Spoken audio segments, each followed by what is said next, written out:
Welcome back नाजरीन। हमारा एक मैराथन प्रोग्राम चल रहा है स्टार के साथ और हम बात कर रहे हैं नवाज शरीफ साहब की आज उस प्रेस कॉन्फ्रेंस में किए गए उस फैसले के हवाले से कि जिसमें उन्होंने कहा है कि उनके वज़रा फेडरल कैबिनेट से कल विड्रॉ कर लेंगे और एक पॉलिटिकल सिनेरियो में एक जोल्ट सा महसूस हुआ है और ऐसे लग रहा है कि जैसे हालात जो हैं वो कहीं दगरगू हालत तक ना पहुंच जाएं और उसको कंट्रोल भी किए जाने की कोशिशें भी हो रही हैं। जरदारी साहब की तरफ से भी मुख्तलिफ बयानात और इकदाम जो हैं उनका अनाउंसमेंट सामने आया है।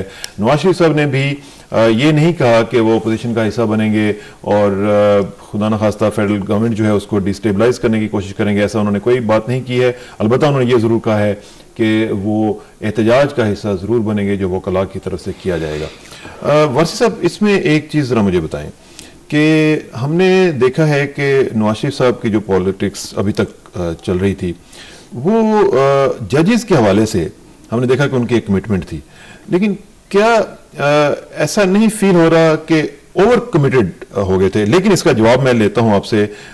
हमारे साथ लाइन पे मौजूद हैं, मेरा ख्याल है मैं देखना चाहता हूं कि हमारे साथ इस लाइन पे कौन मौजूद हैं, जिनसे भी हमारा नजीर नाजी साहब हमारे साथ मौजूद हैं। नाजी साहब से बात करते हैं और उनसे पूछते हैं कि इस हवाले से वो क्या समझते हैं। नाजी साहब अस्सलाम वालेकुम। जी वालेकुम अस्सलाम।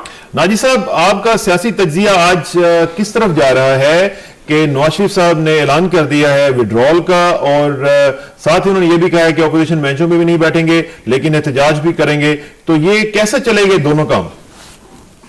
जी, सियासत तो ये कहते हैं रिंद के रिंद रहे आपसे जन्नत न गई, तो बदनामी पीपल्स पार्टी के साथ जी।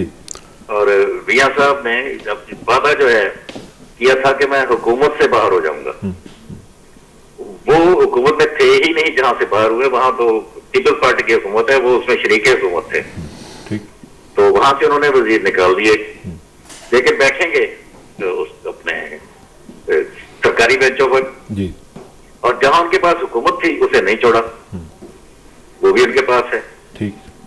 और वाह भी हो रही है कि उन्होंने देखिए जी हुकूमत से बाहर निकले, हुकूमत से कहीं ही बाहर नहीं निकले। और उसके अलावा जो इंटरेस्टिंग बात है कि पंजाब में शहबाज शरीफ साहब को वज़ीर आला बनना है जी, यानी यहाँ मुस्लिम लीग नून की हुकूमत है। ठीक। फेडरल गवर्नमेंट पहले से ही पीपल्स पार्टी की हुकूमत है, वो उस हुकूमत को भी सपोर्ट करेंगे और इस हुकूमत को भी हेड करेंगे। लेकिन साथ उन्होंने कह दिया, इस्तीफे मेरे वजीरों ने दे दिए, हमने अपना वादा पूरा कर दिया। उन्होंने वादा तो ये किया था कि जजेस को बहाल कराएंगे, वो वादा तो पूरा नहीं हुआ। फिर उन्होंने डेडलाइन दी, पहले 30 मई की और फिर अब 12 मई की, 30 अप्रैल की और फिर 12 मई की, और कहा कि हम हुकूमत छोड़ देंगे। ना हुआ, वो डेडलाइन भी गुजर गई। ये डेडलाइन तो उन्होंने हुकूमत छोड़ने का वादा पूरा नहीं किया, चंद वजारतें छोड़ी हैं, तो ये है बस। लेकिन अब ये है कि सारा इल्जाम आसिफ जरदारी पर होगा कि उन्होंने जज बहाल नहीं होने दिए। हालांकि आसिफ जरदारी तो मुसलसल एक ही बात कह रहे हैं कि वो जजों के बहाली के मामले पर बिल्कुल पीछे नहीं हटे, उन्हें बहाल करेंगे। लेकिन बहाली का जो तरीकाकार है वो तो ये है कि आईनी तरमीम के जरिए उन्हें बहाल किया जा सकता है, दूसरा कोई तरीका नहीं है। अब नवाज शरीफ साहब कहते हैं कि नहीं जी, उसने परवेज मुशर्रफ ने गैरानी तरीके से किया था, हम भी गैरानी तरीके से करेंगे। फिर एक तरफ जमहूरियत की बात करना, दूसरी तरफ कहना कि जो तरीका परवेज मुशर्रफ ने तैयार किया वो तरीका हम भी इख्तियार करेंगे, तो फिर उसूल तो कोई ना रहा। तो बहरहाल जी, जज साहबान को सोचना चाहिए और उनके वकला रहनुमाओं को सोचना चाहिए जो उनके हामी हैं कि अब तहरीक को सियासतदानों की बाहमी कशमकश का हथियार कह लें या जरिया बनाकर उन्हें क्या हासिल हुआ। क्योंकि नवाज शरीफ साहब ने तो कहा था कि हम हुकूमत में आएंगे तो कर देंगे, ये कर देंगे, नहीं हुए। डेडलाइन दी, फिर नहीं हुए, दूसरी डेडलाइन दी, फिर नहीं हुए। अब वो कहते हैं कि वो किसी ना किसी दिन हो जाएंगे, अब कोई डेडलाइन भी नहीं।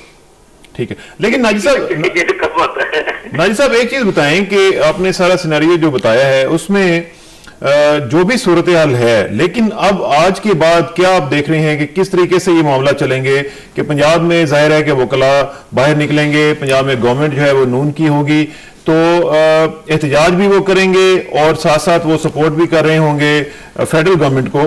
तो ये जो एक सो कॉल्ड तजाद कह लें या कंट्राडिक्शन कह लें, ये अब कैसे चलेगा या इसको फेडरल गवर्नमेंट कैसे लेगी, ये भी एक क्वेश्चन है। देखिए जी, इस तरह ऐसे मामलात में खास तौर पे और कोलिशन हुकूमतों में एक दूसरे के साथ जो बुनियादी और फिक्री सियासी कशमकश है वो तो जारी रहती है, लेकिन जो ट्रिक्स होते हैं वो तो फिर आगे तकलीफ देते हैं।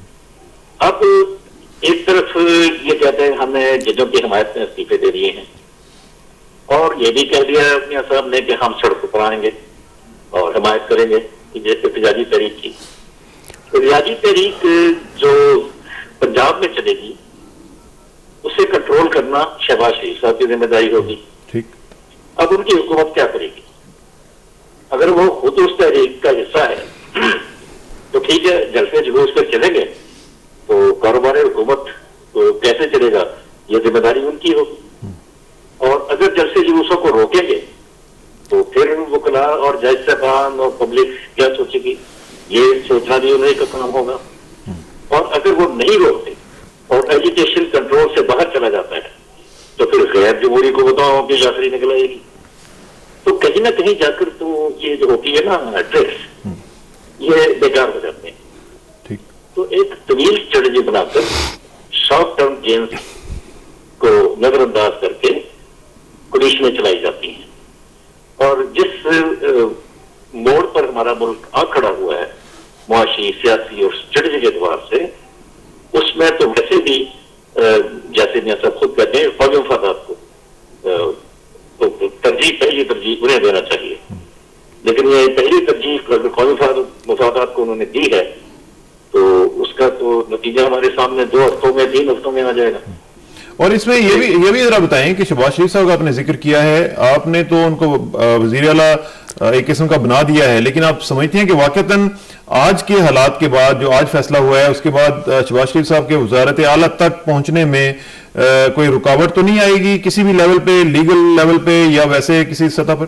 देखिए जी, मैं तो उसूली बात जानता हूँ, ये रुकावट तो बहरहाल नहीं आनी चाहिए, क्योंकि किसी भी सियासतदान को कानून की या फौज की या पुलिस की ताकत से रोककर या इंतजामिया की ताकत से रोककर आप उसका कुछ नहीं बिगाड़ सकते, बल्कि वो ज्यादा ताकतवर हो जाता है। शहबाज शरीफ साहब हाथ रखते हैं, पाकिस्तान के शहरी हैं, उन्होंने कोई जुर्म नहीं कर रखा, उन्हें मुंतखब होना चाहिए, उन्हें वज़ारत आला मिलनी चाहिए, उसके बाद उन्हें मौका देना चाहिए कि वो अपनी परफॉर्मेंस दें। अगर वो नहीं देंगे तो खुद ही असेंबली उन्हें फारिग कर दे, लेकिन तरीक़ेकार जमहूरी होना चाहिए। तो अभी जो एक और भी सिलसिला चल रहा है और कहा जा रहा है कि मुस्लिम लीग काफ के साथ भी अंदर खाते कुछ बातें हो रही हैं। कल प्राइम मिनिस्टर की मुलाकात हुई है भट्टू साहब के साथ भी, और फॉरवर्ड ब्लॉक के जो नजफ सियाल साहब हैं उनके साथ भी। तो जो हमारे सदर है ना, तो उनका रिकॉर्ड भी कमाल का है। उन्होंने कारगिल का मार्का मारा और अपनी फौज को हिरासा और परेशान कर दिया। अब इंतखाबी मार्का मारा तो अपनी पार्टी की तोड़फोड़ में लगे हुए हैं। ये दुनिया के वाहिद बानी है किसी जवाब के कि उन्होंने वर्दी में एक पार्टी तैयार की और जब वो शिकस्त खा गई, उन्हीं की वजह से शिकस्त खाई, क्योंकि फिर ये मुशर्रफ के खिलाफ इलेक्शन लड़ते हैं। लेकिन ये अब किस तरह कह सकते हैं भाई साहब? तो हो सकता है वो तो उसको वापस हुकूमत बुलाने के लिए कोशिशें कर रहे हो। जी नहीं, वो होगा नहीं उनसे। देखिए जी, ये जो मेंबर होते हैं ना, जो इलेक्ट होकर आते हैं, और खास तौर पे ऐसे इलेक्शन में जिसमें कि हुकूमत बिल्कुल बेअसर थी, गैर जानबदार थी, फौज गैर जानबदार थी, ये अपनी ताकत से आते हैं। आप खुदा लगती कहिए कि अभी ज़िमनी इलेक्शन होने वाला है, ये जो मुस्लिम लीग बनेगी परवेज मुशर्रफ साहब की चौधरी को छोड़ के, इसका टिकट कौन लेगा और कौन अवाम से वोट मांगने जाएगा? और जो परवेज मुशर्रफ का उम्मीदवार बनकर अवाम के सामने जाएगा, उसका जो हाल होगा वो किसी को उस पर राय देने की जरूरत है। चलें, इसमें मुझे जरा थोड़ा सा एक आखिर में ये भी बताइएगा कि ये जो सूरत हाल अब आप देख रहे हैं, इसमें आपको आइंदा चंद हफ्तों में आपस में PMLN का और पीपल्स पार्टी का क्लैश होता हुआ सड़कों पर भी नजर आ रहा है क्या? देखिए जी, अगर एहतजाजी तहरीक चलेगी, जैसे कि अब रुक नहीं सकती, क्योंकि जजों के लिए तो कुछ हुआ नहीं, जिनके नाम पर सारी सियासत खेली गई, वो बेचारे तो घरों में बैठे हैं और अब उनको आगे उम्मीद भी कोई नहीं दिलाई गई। पहले तो कोई उम्मीद दिलाई जाती थी, कोई वादे किए जाते थे, इस बार तो कुछ भी नहीं। इस बार तो कहा कि किसी न किसी दिन हो जाएंगे। ये वादा अब सिर्फ पीपल्स पार्टी कर रही है कि हम आईनी तरमीम के जरिए करेंगे। मियां साहब तो उस वादे से भी निकल गए ना वायदे से। ठीक, तो अब एक अजीबोगरीब सूरत हाल है ये। तो इसको बेसिकली आप नाई साहब, दूसरी बात है कि नवाज शरीफ साहब अगर मुशर्रफ के साथ तो चल सकते हैं, मुशर्रफ के लाए हुए बंदों को भी ला सकते हैं, लेकिन इस सियासी पार्टी को तोड़ने के लिए जरिया भी बन रहे हैं, तो वो क्या नेकना नहीं कमाएंगे इस खेल में। लेकिन इसका मतलब फिर यह है कि आप ये कह रहे हैं कि आज के ऐलान के बाद मामलात पॉइंट ऑफ नो रिटर्न पर पहुंच गए हैं? अभी गए नहीं, लेकिन पहुंच जाएंगे। फसाना साहब जाएंगे जरूर, क्योंकि दोनों काम एक साथ नहीं होते हैं कि एक तरफ आप एक टेबल में बैठे हो या एक कश्ती में बैठे हो और दूसरी तरफ आप आपस में ही टक्कर कर रहे हो। तो या तो किसी एक को उस कश्ती से उतरना पड़ेगा या फिर दोनों मिलकर उस कश्ती को डुबोने में कामयाब हो जाएंगे। अल्लाह करे कि ऐसा ना हो। मंजिल की तरफ तो नहीं आगे बढ़ा। चलें नाई साहब, आपका बहुत शुक्रिया। अल्लाह करे कि मामला कुछ किसी नहज तक पहुंच सकें। आपका बहुत शुक्रिया, आपसे इंशाल्लाह राब्ता रहेगा। Thank you very much. वाकईतन दुआ की बात है और दुआ ही की जानी चाहिए। और वारसी साहब, जो नाजी साहब ने सिनेरियो खींचा है उसमें तो वो कह रहे हैं कि पॉइंट ऑफ नो रिटर्न पे जो है मामला जा सकते हैं, और आप कह रहे थे कि पॉइंट ऑफ नो रिटर्न तक नहीं जाएंगे। ये दोनों ने अपनी एक गुंजाइश रखी हुई है। There is a contradiction between your analysis. नहीं, मैं अब भी यही बात कहना चाहूँगा कि हालात उस नैश तक कभी नहीं पहुँचे कि हम ये कहें कि जी सबका दड़न तख्ता हो जाएगा। दड़न तख्ता अब कौन करेगा? मसला तो ये है, ये भी सबको पता है कि वो कुव्वतें जो दड़न तख्ता करने वाली थी वो खुद भी एक शिकस्त और रेख का शिकार हो चुकी हैं। अब नए सिरे से एक नई जमात बना के सामने लाना, मैं तो समझता हूँ कि ये एक बहुत दूर की बात है और इस बारे में सोचा भी नहीं जा सकता कैसा होगा। शायद टाइम भी नहीं है। हाँ, इतना वक्त भी नहीं है। दूसरा, एक वाज़ेह तौर पर उन्होंने, जरदारी साहब के वाले से मैं फिर बात करूँगा, उन्होंने ये अभी कहा है कि वो पंजाब में नून लीग की हुकूमत को कत्ल नहीं कराएंगे और किसी और जो सियासी कुव्वत है उससे नहीं मिलेंगे या उनको नहीं मौका दिया जाएगा। मेरा ख्याल है कि उन्होंने ये बात इस हवाले से की है कि वो सेंटर में भी मुस्लिम लीग नून जो है उसकी हमायत, उसका एतमाद अभी तक वो चाहते हैं कि वो बरकरार रहे, जिस तरह भी सूरत हो। ये अलग बात। तो क्या इसमें ये भी जो नून लीग है वो भी क्या ये नहीं चाहेगी कि हमारे मामलात फेडरल गवर्नमेंट के साथ उस हद तक खराब ना हो कि जहाँ पे जो पंजाब गवर्नमेंट है वो भी एट स्टेक आ जाए? आपने बिल्कुल ठीक बात कही। मैं यही कहने वाला था कि मुस्लिम लीग नून भी ये नहीं चाहेगी कि मामलात पॉइंट ऑफ नो एहतजाज होता रहे, जो भी है वो पीसफुल तरीके से होता रहे, लेकिन मामलात जो है वो गड़बड़ ना हो। मैं नहीं समझता कि इस किस्म के हालात हो जाएंगे कि भाई हम फिर एक 0 पॉइंट पे वापस पहुंच जाएंगे। अब आपको ये ना, मैं जो हमारी सारी 60 साल की तारीख है, थोड़ी सी पटड़ी पे चढ़ने की कोशिश करते हैं तो फिर गैर जमहूरी कुव्वतें आके फिर हमें वो 0 पॉइंट पे ले आती हैं। ये मुसलसल 3-4 बार अब हो रहे इस तारीख का एक हम हिस्सा बने। मैं ये समझता हूँ कि अब ऐसा नहीं होगा और इस मुल्क के अवाम ऐसा नहीं होने देंगे। उन्हें ये पता चल गया। अब सिविल सोसाइटी की बात हम कर रहे हैं, लोग बाहर आए हैं। आज भी अभी जब ये फैसला हुआ, फैसले का ऐलान हुआ, तो उस वक्त लाहौर की सड़कों पर सिविल सोसाइटी के लोग आ चुके हुए थे इस हवाले से। तो मैं ये समझता हूँ कि ये एक बहुत बड़ा एक बंद है जो सामने आ गया है कि भाई कोई गलत अगर सूरत होगी तो उसको रोकने की पूरी कोशिश की। मैंने जो आपसे क्वेश्चन किया था मियां नवाज शरीफ साहब के ओवर कमिटेड होने का, मैं वो टॉस करता हूँ प्रोफेसर साहब की तरफ। प्रोफेसर साहब, जो एक जनरल इंप्रेशन भी एक ये मौजूद है कि नवाज शरीफ साहब कुछ ओवर कमिट कर गए हुए थे जजेस के इशूज़ के ऊपर। क्या आप एग्री करेंगे इस हवाले से? नहीं जी नहीं, ये तो एक वोकैबुलरी है, एक एक्सप्रेशन है। Over commitment, jugglery of words है, जगलरी ऑफ वर्ड्स है। ओवर कमिटमेंट, अंडर कमिटमेंट, अल्फाज की जादूगरी। हाँ, Nawaz Sharif is very clear जी कि जिस मुल्क में जस्टिस नहीं होगा उसका सर्वाइवल एट स्टेक हो जाता है। हजूर, करोड़ों खरबों रुपए की, तो ये कहते हैं हमारे प्रोग्राम है रोटी कपड़ा मकान के, जिस पे 1 पैसा खर्च नहीं होता, वो है रेस्टोरेशन ऑफ जुडिशरी। उधर वो जा नहीं रहे, तो where do they stand? Intentions की तरफ जाना पड़ेगा। ये जो बात है कि भाई ये जो एक्शन था डिपोज जजेस का, ये इतना इलीगल था कि it doesn't need any constitutionality to come back. मेरी नजर में आज भी जो डिपोज जजेस हैं और जस्टिस इफ्तिखार मोहम्मद चौधरी, ये 2013 तक ही is the chief justice of Pakistan. अब practically pragmatically when he comes back, international repute है। नहीं, जो बुखारी साहब ने क्वेश्चन उठाया था उस वक्त आपने उसका जवाब देना था ना जी प्रोफेसर साहब, के जो डिसीजंस 3 नवंबर के बाद हुए हैं, जी जी, जो बाद में आने वाले जजेस ने फैसले किए हैं, उनका क्या बनेगा? नहीं जी, वो नहीं, उसको कॉन्स्टिट्यूशनल प्रोविजंस को प्रोटेक्शन हो जाती है जनाब। ऐसा नहीं होता कि जो फैसले हो चुके हैं सारे null and void. That is over simplification of the issue. मैं कहना चाहता था लेकिन वो मेरे पास वक्त नहीं था कि ये जो इशू है ये ऐसा नहीं है। अब आपने जो क्वेश्चन किया कि भाई ये जो ओवर कमिटेड है, नहीं, जस्टिस अगर नहीं हो रहा तो अरिस्टोटल ने कहा फिर क्या हो रहा है? परवर्शन। पाकिस्तान में परवर्शन हो रही है। We don't need government servants, we need जजेस। जज पैदा होता है, जर्नैल, जज, ब्यूरोक्रेट, ये 50 साल में एक दफा पैदा होता है। ये इफ्तिखार मोहम्मद चौधरी, ही केम आफ्टर 60 ईयर्स, आपने उठा के परे फेंक दिया।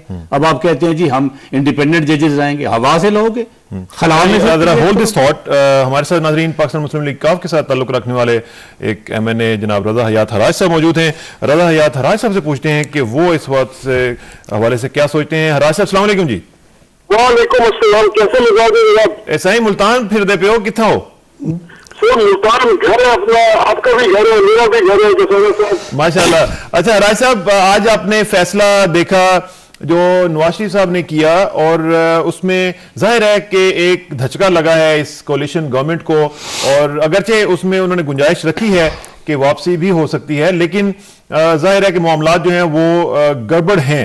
तो आप जाहिर है कि दूसरी जो पार्टी है आपकी मुस्लिम लीग काफ, वो इस हवाले से अब क्या सोचती है, क्या लाए अमल होगा? क्योंकि आपके मुतालिक तो बातें आ रही हैं कि आप भी हो सकता है कि गवर्नमेंट इन द वेटिंग हो सकते हैं। देखिए जी, होने को तो कुछ भी हो सकता है, होने को तो मेरे साहब कल फैसला वापस भी ले सकते हैं जी। अगर हमने बात करनी होने को तो जी, जहाँ तक सवाल है कि ये उनकी पार्टी आपस का मामला है, मेरे ख्याल में कि मुस्लिम लीग नून ने एक बहुत बड़ा प्रेशर डाल दिया है पीपल्स पार्टी पे।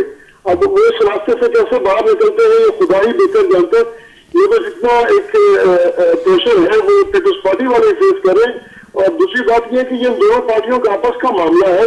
किसानों साहब, हमारे साथ तो अभी तक किसी ने ना बात की है ना हमने किसी से बात की है। जब हमारे साथ जब कोई बात करेगा तो फिर हम पार्टी के सामने। लेकिन आपकी पार्टी के लोग भट्टू साहब वगैरह, नजफ फवाद सियाल साहब वगैरह, ये तो प्राइम मिनिस्टर को मिल रहे हैं।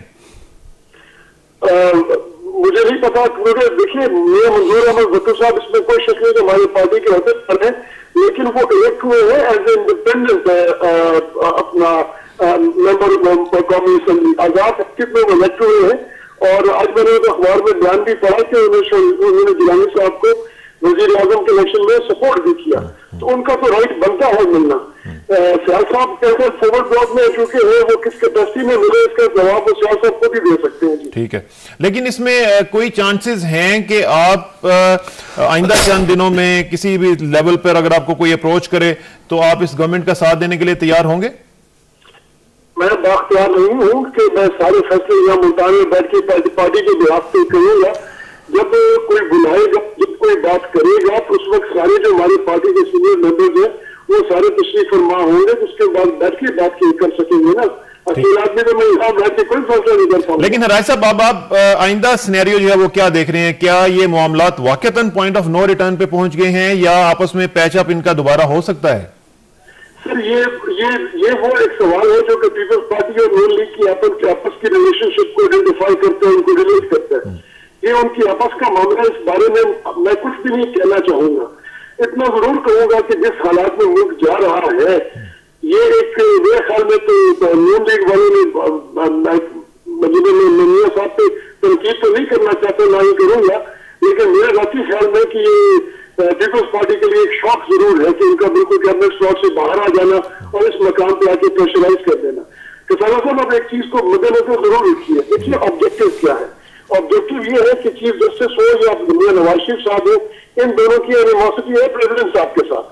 जितना नंबर ऑफ वोट्स मियां साहब को मिले हैं, मतलब जितने मेंबर्स हैं मियां नवाज शरीफ साहब के पार्लियामेंट के अंदर, नेशनल असेंबली के अंदर, उतना ही शायद मेंबर्स वो जो प्रेसिडेंट साहब को नेशनल असेंबली में सपोर्ट करते हैं, चाहे वो मुस्लिम लीग शक्ल में हो, चाहे वो एमपीओ की शक्ल में हो, चाहे उसमें इंडिपेंडेंस हो।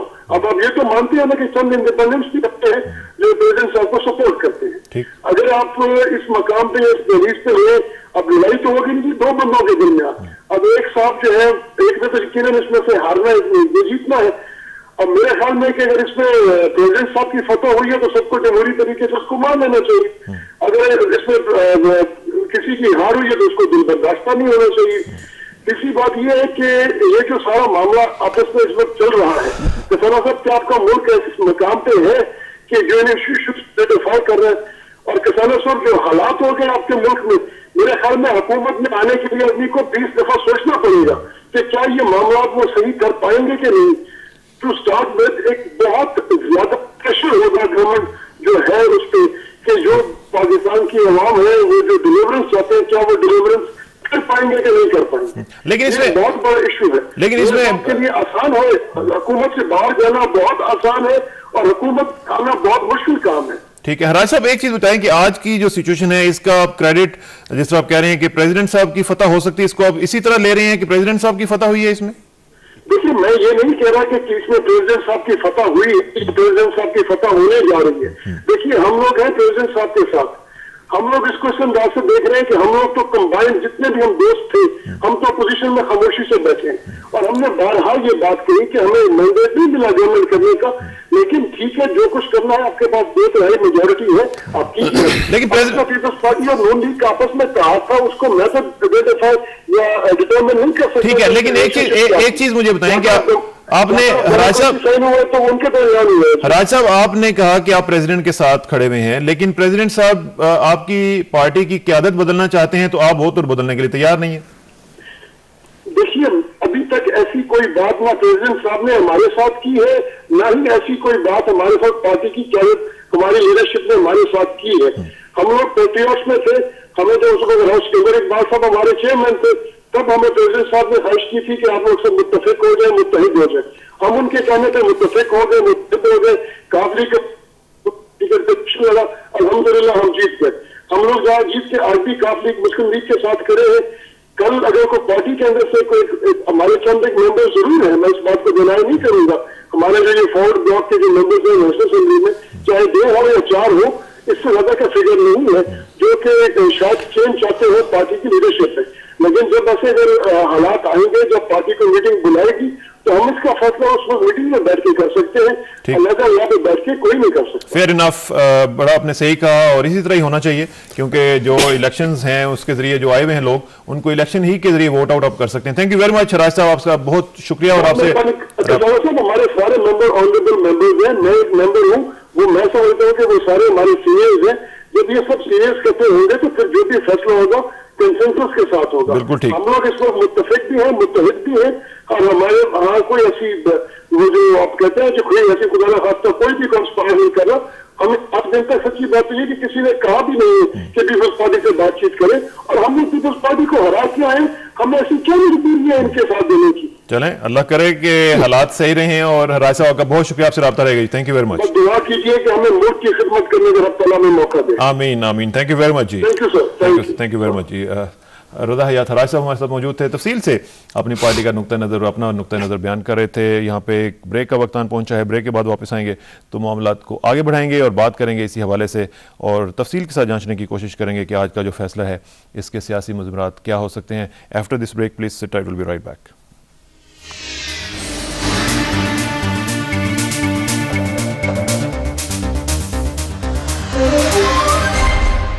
वेलकम बैक नाजरीन। बात हो रही है तफसील के साथ उस फैसले के हवाले से जो आज नवाज शरीफ साहब ने किया है, और उसमें उन्होंने कहा है कि वो फेडरल गवर्नमेंट से विड्रॉ कर लेंगे। उनके वज़रा कल अलविदाई ज़ुहराने के बाद प्राइम मिनिस्टर के साथ जो होगा उसके बाद वो फेडरल कैबिनेट से विड्रॉ कर जाएंगे। इसके क्या मुज़मरात होंगे, अभी हमने मुख्तलिफ लोगों से बात की है और भी लोगों से बात करना चाह रहे हैं, और अभी टाइम है, उसमें हम जाँचेंगे कि ये मामला किस तरफ जा रहे हैं, क्या पॉइंट ऑफ नो रिटर्न पर पहुँच गए हैं या इसमें वापसी की भी कोई उम्मीद है। वारसी साहब, इसमें जो सूरत हाल अब बन रही है, 2-3 हमारे पैनलिस्ट जो थे उन्होंने कहा कि ये अब जरदारी साहब के लिए एक टफ सिचुएशन बन गई है कि अब इसमें कैसे निकलेंगे इसमें से और किस तरीके से डिलीवर करेंगे, क्योंकि चैलेंजेस जो हैं वो आपको पता है कि कितने बड़े बड़े उनके सामने खड़े हुए हैं।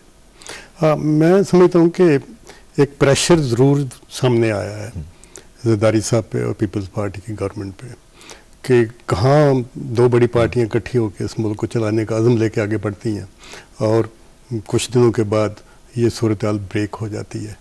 तो जो भी एट द हेल्म अफेयर्स होगा जिम्मेदारी तो उस पर आएगी।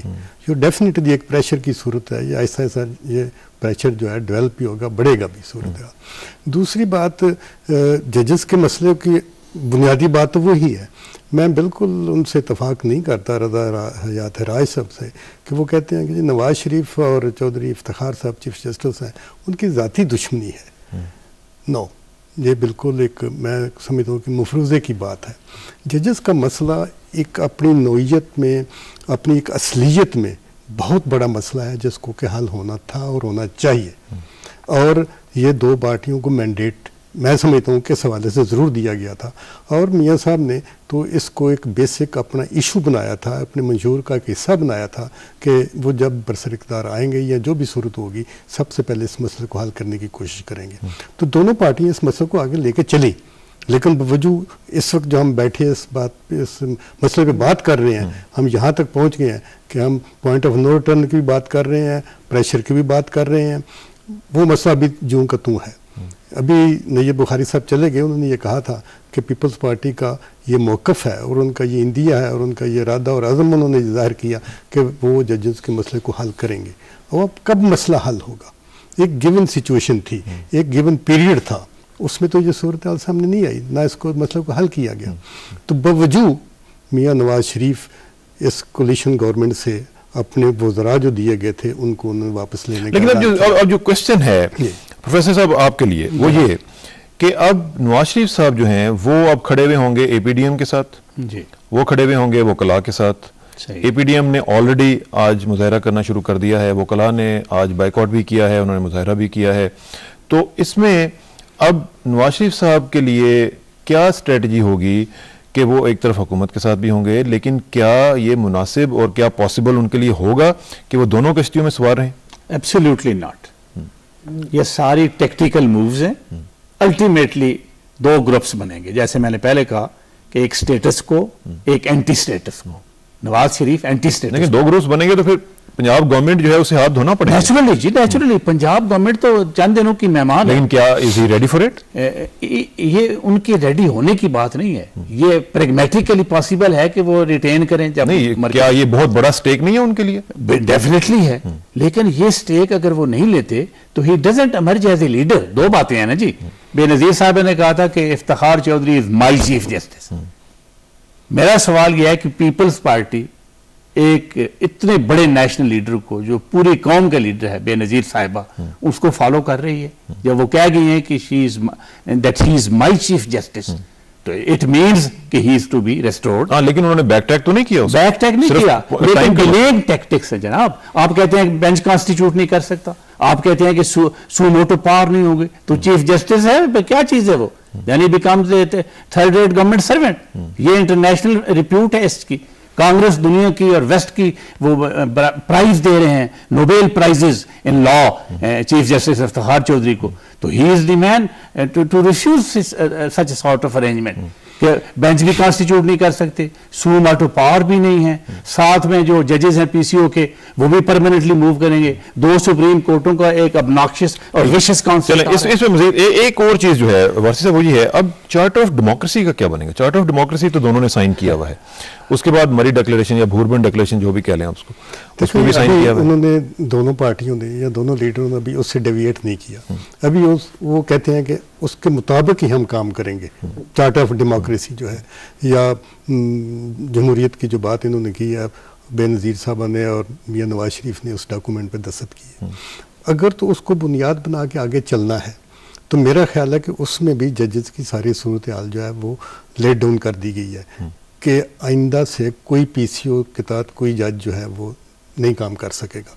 अगर उसको बुनियाद मान लिया जाए तो मेरा ख्याल है कि जो नहीं, लेकिन क्या आप प्रोफेसर साहब का आर्गूमेंट बाय करते हैं कि जी दोनों के रास्ते जुदा हो गए हैं और एक तरफ स्टेटस को और एंटी स्टेटस को वाला मामला हो जाएगा? अगर वो सूरत हाल होती है तो चार्टर ऑफ डेमोक्रेसी जो है दैट इज गोइंग हेवायर। नहीं, जाहिर है कि उस सूरत में अगर दोनों अपार्ट हो जाते हैं, बिल्कुल अलग समतों में दोनों रुख कर लेते हैं, तो उस सूरत में चार्टर ऑफ डेमोक्रेसी की कोई बुनियाद बाकी नहीं रहेगी।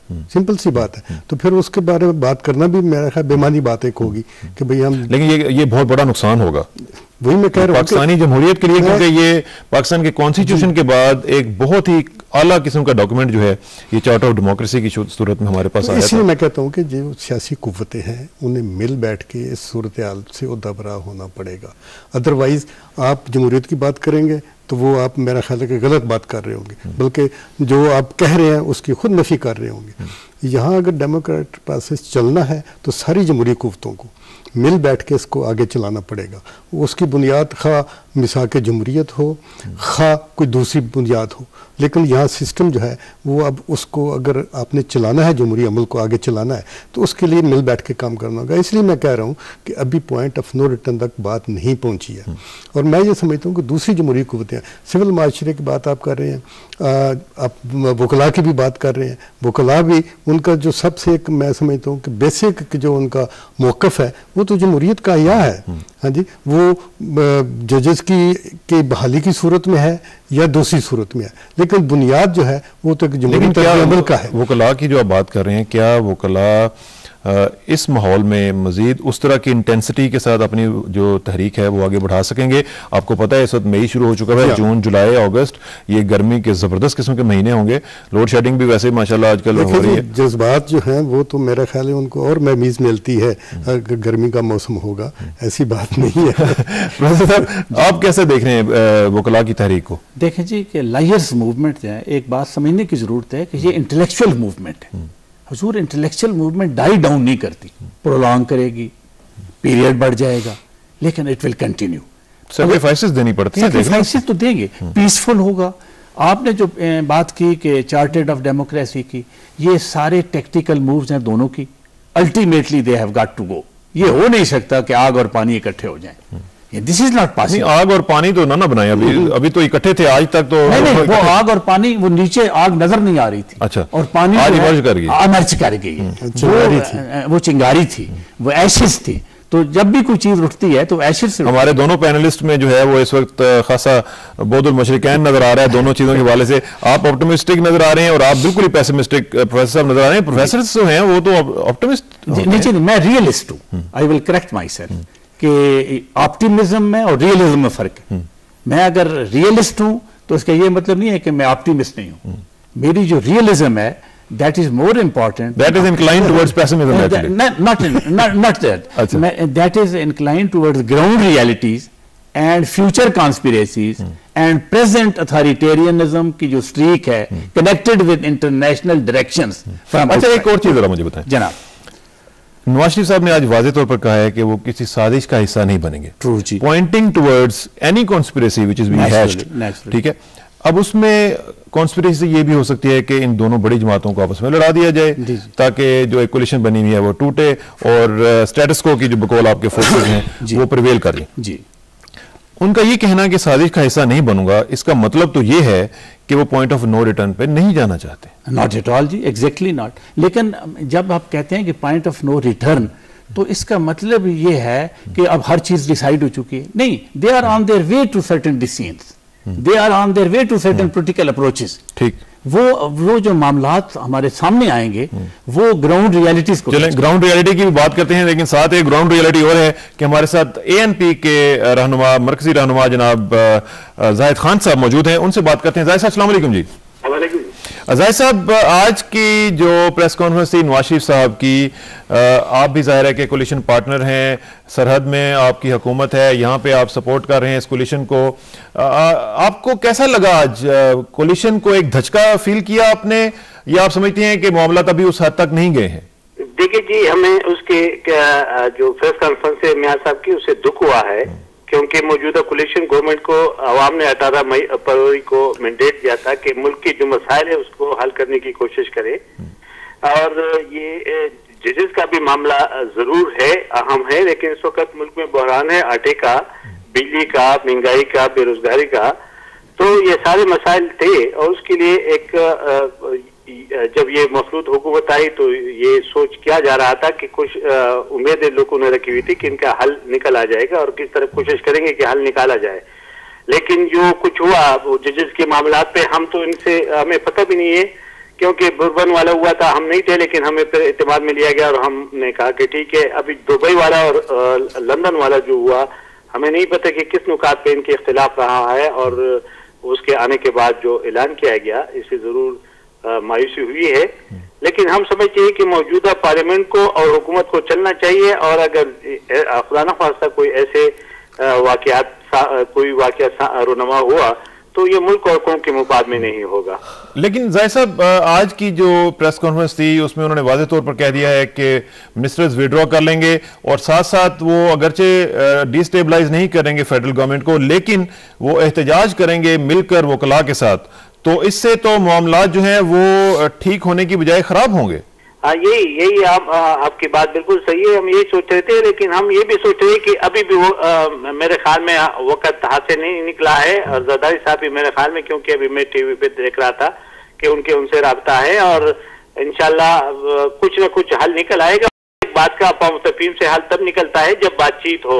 एक डेडलाइन या एक ऐसी हद तक नहीं जाना चाहिए जिससे जंग हो, और जंग में जब जो कोई भी कामयाब नहीं होते हैं, जंग में हमेशा के लिए नुकसान होता है और ज्यादातर कौम और मुल्क की नुकसान होता है। तो इसमें जाहिर साहब क्या आप पीपल्स पार्टी के नुक्ता नजर को सपोर्ट करते हैं बीइंग कोलिशन पार्टनर, या आप मुस्लिम लीग नवाज के जो पॉइंट ऑफ व्यू है उसको सपोर्ट करते हैं? देखिए जी, इस वक्त तो हमें दोनों के पॉइंट ऑफ व्यू का पता ही नहीं है कि वो क्या चाहते हैं और वो क्या चाहते हैं। लेकिन जब कोई चीज पार्लियामेंट में आएगा, एक चीज हम वाजे करना चाहते हैं कि हमारा एनपी का अपना वाजे मौक़िफ़ इस पे, हम अदलिया की आजादी चाहते हैं, अदलिया के माली खुद मुख्तारी तक हम चाहते हैं।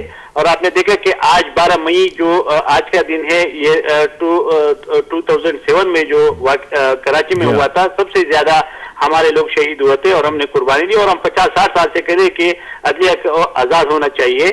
लेकिन ये थ्रू पार्लियामेंट हो के ताकि उसमें सॉवरेनिटी हो उसकी, और पार्लियामेंट में आइन के अंदर उनको तहफ़्फ़ुज़ दिया जाए और तहफ़्फ़ुज़ हो।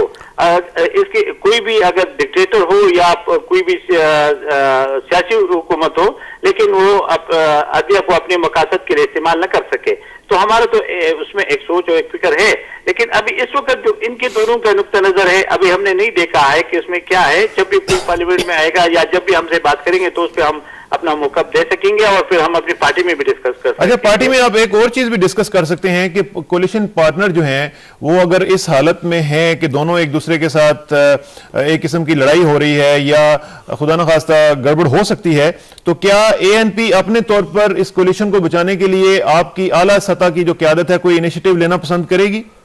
देखिए जी, अब बिल्कुल अगर कोई हमें अब इस वक्त सूरतहाल तो और है, क्योंकि जरदारी साहब भी मुल्क से बाहर है, और जब वो आएंगे और हमें जो जिम्मेवारी होगी हम कोशिश जरूर करेंगे। और क्योंकि ये मुल्क और मुफाद में जो भी बात होगी हम उसके लिए हमारे क़यादत हमेशा के लिए उन्हें किया है। आपने देखा तारीख में जब भी कोई मुल्क के ऊपर या कोई भी हुक्मरानों के ऊपर कोई भी मुश्किल आता है तो हमारे क़यादत ने उसमें जरूर एक रोल अदा किया, हम इसमें भी करेंगे। लेकिन जब हमें दूसरे साइड से कोई हमें रिस्पांस मिलेगा तो इंशाल्लाह हमारे क़यादत जरूर उसमें हिस्सा लेगी। अच्छा, आखिर में जाहिद साहब, मुझे सिर्फ ये थोड़ा सा डिफरेंट क्वेश्चन, तालिबान के हवाले से आपके जो मुज़ाकरात वहाँ पे चल रहे थे उनकी जरा अपडेट आज अगर हमें दे सकें कि उनके ऊपर क्या आज कोई डेवलपमेंट हुई है, आप मुतमईन हैं जो मुज़ाकरात चल रहे हैं उनके साथ? बिल्कुल जी, इसलिए कि मैं उसमें खुद हिस्सा हूँ और मैं उसमें बैठा रहता हूँ। उस दिन जो चकदरा में भी वो हुआ था उसमें भी मैं था, और हमने उस पॉइंट पे आए कि जी पहले तो एक जो पुश्तों में हम तिगर कहते हैं, जो सीज फायर जिसको कहते हैं, हमने किया है। और मेरे ख्याल में आपने देखा, आप देख रहे हैं कि 2-3 दिन से वहां पे अमन सुकून है। अभी बात शुरू इस हफ्ते में दोबारा बात हमारी शुरू होगी उनके साथ, जिस तरह सूफी अहमद के साथ हम एक एग्रीमेंट पे पहुंचे थे और उनको हमने रिहा किया था। हम उम्मीद करते हैं कि इसी तरह, क्योंकि हमारी सूबाई हुकूमत के भी और हमारे लीडर पंजाब अली खान का भी ये अहद किया हुआ है कि हम बातचीत के जरिए इस मसाइल को हल करने की कोशिश करेंगे, और इंशाल्लाह अभी हम उम्मीद करते हैं हम कामयाब होंगे। और अभी तक जो भी मुज़ाकरात हमारे चल रही है, क्योंकि मैं उसकी सीन में हूँ, तो अच्छी पेशरफ्त हो रही है और आगे भी अच्छी खुशखबरियां मिलेंगी इंशाल्लाह। Thank you very much. इंशाल्लाह राब्ता रहेगा। Thank you very much. ANP के मरकज़ी सेक्रेटरी इत्तलात हमारे साथ मौजूद थे और बता रहे थे कि मुख्तलिफ इशूज़ के ऊपर उनका क्या नुक्ता नज़र है। लेकिन यहाँ पे एक और ब्रेक का वक्त आन पहुँचा है। ब्रेक के बाद वापस आएंगे तो मज़ीद बात करेंगे और देखेंगे कि इस मामले को आगे हमने किस तरह बढ़ाना है। After this break please sit tight, will be right back. साहब ने किया है जिसमें उन्होंने कहा है कि उनके मिनिस्टर्स जो हैं वो फेडरल कैबिनेट से विड्रॉ कर जाएंगे। हम बात कर रहे हैं मुख्तलिफ लोगों के साथ और उनका नुक्ता नज़र जांचने की कोशिश कर रहे हैं और तज्ज़िया कर रहे हैं कि इसके सियासी मज़मूरात क्या होंगे। वारसी साहब, ANP का तो वर्जन हमारे सामने आ गया। वो कह रहे हैं कि हमें तो अभी तक बेसिक डिफरेंस ऑफ ओपिनियन का नहीं पता है, लेकिन बेसिक डिफरेंस ऑफ ओपिनियन हमें पता है। और आज शहबाज शरीफ साहब ने भी वहाँ पे बात की थी और उन्होंने कहा था कि जो PCO जजेस हैं उनके हवाले से बेसिक डिफरेंस है कि उनको कैसे अकोमोडेट किया जाए या ना किया जाए। तो इस पे जाहिर है कि उनका एक अपना व्यू है, लेकिन ये जो व्यू है इसमें PMLN का एक जो स्टैंड है, क्या हम उसको ये कहें कि वो हार्डन्ड एक स्टैंड है कि जिसपे उन्होंने एक ही नुक्ते के ऊपर तमाम जो नेगोशिएशंस थी वो कट ऑफ कर दी हैं और उन्होंने एक डिसीजन ले लिया? मैं समझता हूँ कि ये एक असूली मौक़िफ़ उनका सामने शुरू से ही रहा है और उस पर वो डटे रहे। नहीं, लेकिन एक सेकंड यहाँ मैं आपको थोड़ा सा रोकूंगा कि जब उन्होंने आके 12 मई की डेट दी थी तो उसमें उन्होंने एग्री कर लिया हुआ था कि हम नए जजेस जो हैं उनको इनकॉर्पोरेट करने के लिए तैयार हैं और बल्कि उन्होंने ये कहा था कि ये कड़वी गोली हमें निगलनी पड़ेगी, ये उन्होंने कहा था। जी हाँ, ये बात समझ आई थी। फिर क्या मसला? मैं समझता हूँ कि ये उनकी बहाली जो है, मतलब PCO जजों के वाले से जो बात सामने आई थी और उन्होंने वाकई ये कहा था कि हम ये कड़वी जो गोली आई हमें निकलनी पड़ रही है, तो निकल लेते। निकलने की कोशिश तो की थी। मसला ये था कि जब 2 डेड लाइनें खत्म होगी और उसके बाद भी ये मसला हल नहीं हुआ, कोई दूसरी तरफ से, मैं ये नहीं कहता कि दूसरी से कोशिश नहीं की गई। जरदारी साहब की तरफ से मैं पहले भी बात कह चुका हूँ इस प्रोग्राम में कि एक ख़ास तबका जो था पीपल्स पार्टी का, वो इस बात पे मुसर था कि हम तो पहले दिन अपने स्टैंड पे खड़े हैं। ये उनकी बात मैं कर रहा हूँ जो उन्होंने कही कि जरदारी साहब ने जो बात आज तक की है या पहले से इस बारे जो मौक़िफ़ इख्तियार किया है वो उससे वो डेविएट नहीं किया। तो जाहिर है कि फिर दूसरी पार्टी जो गुफ्तगू में शरीक थी या मुज़ाकरात में शरीक थी उसको भी ये देखना होगा था कि अगर एक पार्टी जो है वो अपने मौक़िफ़ से नीचे हटी नहीं रही है तो फिर उन्हें भी अपना फैसला करना पड़ा। मैं समझता हूँ कि इस हवाले से मियाँ नवाज शरीफ ने जो फैसला किया वो उनके अपने नुक्ता नज़र से वो ठीक था। इस हवाले से मैं कह रहा हूँ। तो आप समझते हैं कि वो फैसला ठीक था। लेकिन प्रोफेसर साहब एक चीज़ बताएं कि हमने देखा जो लंदन मुज़ाकरात अभी रिसेंटली हुए और कल हमने देखा कि उसमें हुसैन हक्कानी साहब भी मौजूद थे जो कि हमारे एम्बेसडर होने वाले हैं अमेरिका में, और उससे क्या आप समझते हैं कि कुछ अमेरिकन स्टेक्स भी हमें नजर आई और अमेरिकन स्टेक्स जो थी वो सामने खुलकर सामने आई और ऐसे लग रहा था कि जैसे वो इन नेगोशिएशंस को खास तौर पे उस हुसैन हक्कानी साहब के बाद फिर रिचर्ड बाउचर साहब खुद तशरीफ लाए तो उससे एक नया जो है वो आंसर सामने आया और उसकी वजह से हो सकता है कि मामला जो है वो मजीद दिगरगूं हो गए। एक सेकंड लूंगा, जो जजेस पे कंफ्यूजन है वो ये नहीं है PCO जजेस पे, जज इस पॉइंट पर है कि PCO जजेस एतजाज एहसन जो लाइट है लायर्स की, उन्होंने बड़ा क्लियर उसका मौक़िफ़ है एतजाज का। वो क्या है कि PCO जजेस एडहॉक जजेस हैं, चीफ जस्टिस इफ्तिखार चौधरी तशरीफ लाएंगे और डिपोज जजेस वो इनका फ्यूचर डिसाइड करेंगे।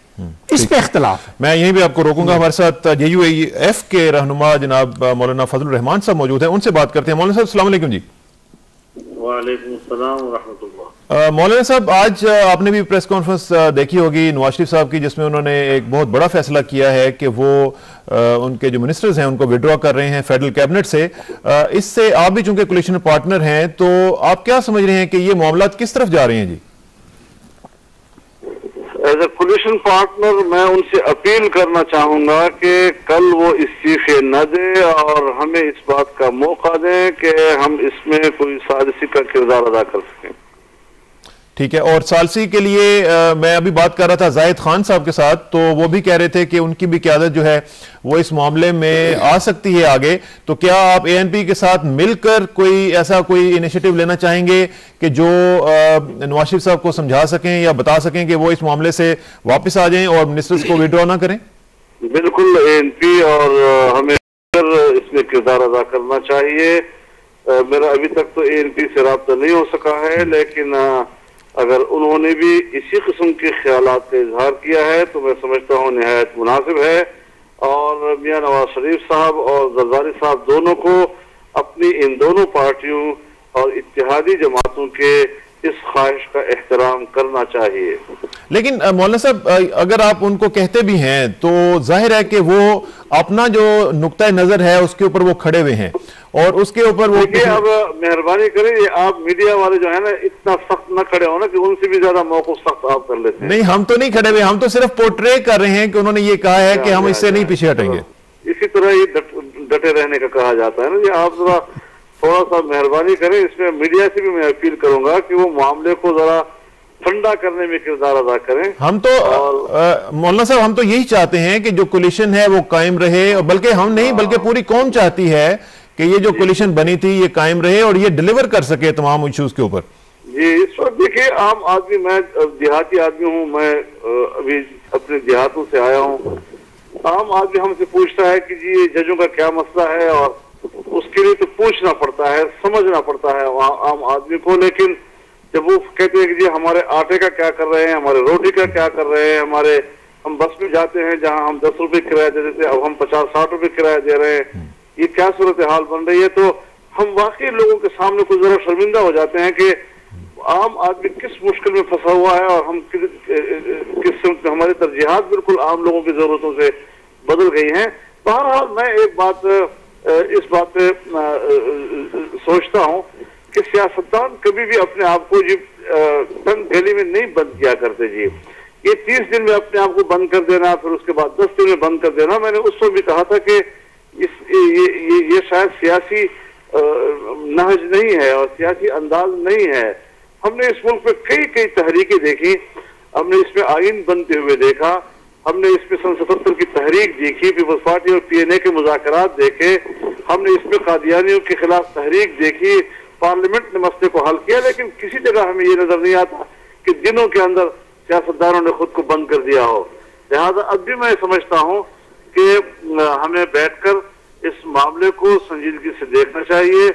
और ठीक है, बड़े मैंडेट के लोगों की बड़ी जिम्मेदारी होती है, लेकिन मुल्क की सियासत में जितनी भी अज्जा मसरूफ अमल होते हैं, अपना उनका जहन होता है, वो मुल्क की हालात को समझते हैं, उस पर अपना एक तजिया रखते हैं और उनकी आरा को भी सुनना चाहिए। मुमकिन है अगर हम वाक़अतन किसी ज़हनी जुमूद का शिकार ना हो तो जरूर कोई ना कोई रास्ता सियासतदान निकाल ही दिया। तो इसमें मौलाना साहब, आप क्या आइंदा 1-2 दिन के अंदर नवाज शरीफ साहब के साथ या आसिफ जरदारी साहब के साथ कोई बात करने जा रहे हैं, कोई इनिशिएटिव लेंगे आप इस सिलसिले में? बिल्कुल, मैंने तो कल भी वफद भेजा था मौलाना अब्दुल गफूर हैदरी साहब की क़यादत में, जनाब राजा ज़फ़रुल हक साहब की खिदमत में, और यही मैंने दरख्वास्त की थी कि कोई भी हत्मी फैसला वहाँ लंदन में न करें, यहाँ आकर जरा अपने दोस्तों के साथ बैठ जाएं, कुछ उनकी भी सुन लें। लेकिन मुझे अफसोस है और बड़ा हैरत हुआ है कि मियाँ साहब ने आज इतना बड़ा फैसला दे दिया है। आसिफ जरदारी साहब से भी मेरी यही बात हुई है कि आप पाकिस्तान आए और इस मसले को बैठकर तय करने की कोशिश करते हैं, किसी तरीके से कोई रास्ता निकालने की कोशिश करते हैं। तो ये चीजें जो है, इसमें हमने पहले से ही इन दोनों जमातों के साथ, दोनों क़यादतों के साथ राब्ते की कोशिश की है, और जैसे कि मैंने आपकी वसातत से भी अपील कर दी है कि कल इस्तीफे न दें, बल्कि वो हमें मौका दें कि हम साजिशी का किरदार अदा कर सकें। बहुत शुक्रिया मौलाना फजल रहमान साहब, आपने बड़ा ही ऑप्टिमिस्टिकली इस चीज़ को डील किया है, और अल्लाह करे कि जो आप कोशिशें करें वो कामयाब हों और बढ़ आएँ उम्मीदें उन लोगों की जिन्होंने आपको वोट दिया था। थैंक यू वेरी मच जी, बहुत शुक्रिया, थैंक यू वेरी मच। मौलाना फजल रहमान साहब UAF के रहनुमा, और बड़े ही एक इंपॉर्टेंट उन्होंने फैसला किया। बड़ा मुख्तसरन इसका जरा रिस्पॉन्स दीजिएगा कि ये एक अच्छा इनिशिएटिव होगा मौलाना साहब की तरफ से अगर वो इसमें। जी, मैं समझता हूँ कि बहुत अच्छी बात उन्होंने की है, और फिर वही बात मैं करूँगा कि पॉइंट ऑफ नो रिटर्न पे अभी तक हालात नहीं गए, इन पे काबू पाया जा सकता है। और जो हकीकत पसंद होता है, रियलिस्टिक जैसे अंग्रेजी में कहते हैं, वो रजायत पसंद भी होता है। प्रोफेसर साहब रियलिस्टिक हैं, प्रोफेसर साहब की बात आपने आगे बढ़ाई है। प्रोफेसर साहब मुख्तसरन ये बताएं कि मौलाना साहब अगर ये इनिशिएटिव लेते हैं और ANP के साथ मिलकर दोनों फ्रीकैन को जाके मनाने की कोशिश करते हैं, तो आप समझते हैं कि मामलात अभी भी आउट ऑफ हैंड नहीं हुए? नहीं जी, पॉलिटिक्स में तो इट्स ए कंटिन्यूइंग गेम, कभी एंड नहीं होती, और इनिशिएटिव अगर डिले और डिनायल की तरफ न गया तो बड़ा काबिल कदर है। Welcome it. लेकिन अगर आप इसके ऊपर बैठ ही गए और 5 साल बैठे रहे और फिर 10 साल अजीज हम वतनों की तरफ हम चले गए, तो अल्लाह करे कि मामला ठीक हो। तारिक वासी साहब का बहुत शुक्रिया, आप तशरीफ लाए, और प्रोफेसर साहब आपका एज यूजुअल बहुत शुक्रिया। नाजरीन, आपने देखा कि आखिर में मौलाना फजलुर रहमान साहब ने हमारी वसातत से, बल्कि ये एक ब्रेकिंग न्यूज़ भी होगी कि उन्होंने ये इनिशिएटिव लेने की ख्वाहिश जाहिर की है, और उन्होंने कहा है कि नवाज शरीफ साहब अपने वज़रा को कल विड्रॉ ना करें और हमें मौका दें कि वो इस मामले में सालसी का किरदार अदा कर सकें। अगर ANP के साथ मिलकर वो ये कोशिश करें तो हो सकता है कि हालात पॉइंट ऑफ नो रिटर्न तक ना पहुँच सकें। और आप भी दुआएं कीजिएगा, हम भी दुआ करेंगे, और हमारी तरफ से आखिर में दुआ कि मेरी इज़्ज़त के लिए काफ़ी है मेरा मौला कि मैं तेरा ही बंदा हूँ, और मेरे फ़ख्र के लिए काफ़ी है कि तू ही मेरा परवरदिगार है। तो बिल्कुल उसी तरह है जिस तरह मैं चाहता हूँ, मुझे भी उसी तरह बना दे जिस तरह तू चाहता है। स्पुरदम बतोमाए खेशरा तू दानी हिसाब कमो बेशरा। मुझे इसरा किसानों को नेक्स्ट टाइम तक के लिए इजाज़त दीजिए। परसों इंशाल्लाह मुलाकात होगी। अल्लाह हाफ़िज़।